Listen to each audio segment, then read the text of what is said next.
We are almost there. In this lesson, we'll learn how to work with more than one parameter in a function.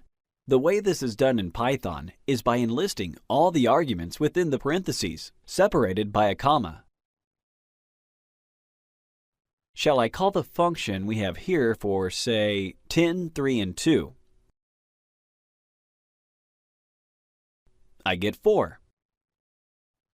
Seems easy to add a few parameters, right? And it is.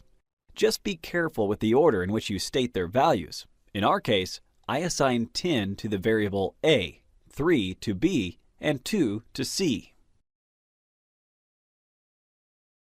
Otherwise, the order won't matter if and only if you specify the names of the variables within the parentheses like this. b equals 3, a equals 10, and c equals 2. And of course, we could obtain the same answer, 4. This is how we can work with functions that have multiple arguments. Awesome! Let's see what's next.